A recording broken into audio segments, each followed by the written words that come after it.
Hi friends, it's Rabbi Briskin with the thought for Shabbat.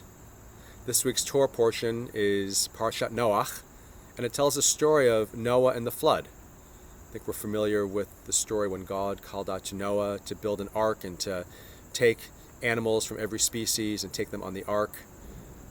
God flooded the earth, killed all of humankind, all of the land animals, until the earth and the world started anew after much time.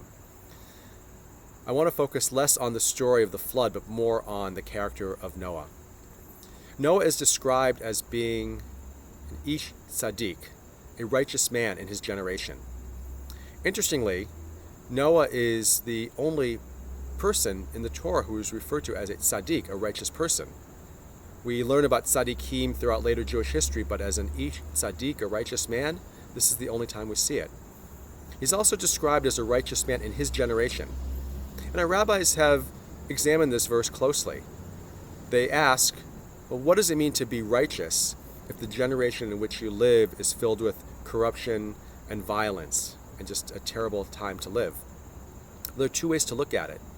Either, one, he was just a righteous man in a place of mediocrity, so there was nothing terribly outstanding about him that would have been noticeable had he been living in a different generation. Or the fact that he was righteous during such a terrible time made him truly rise above the rest. What this is really teaching us, I think, is a lesson about character. We all live in our generation, whatever it may be. We've lived through different times. Some of us have lived in really great times. Some of us have lived in mediocre times, especially if you look at the arc of the history of our lives.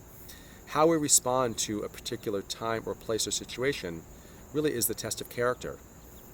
I would really hope and pray that each of us will be righteous in our own generation, and that we will rise above mediocrity if that's in which we live, or even if we are living among the best of the best, that we will continue to rise above that situation as well.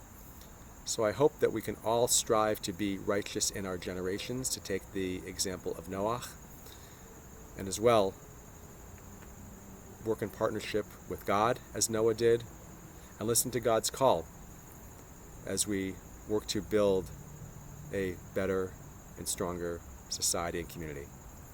Shabbat Shalom.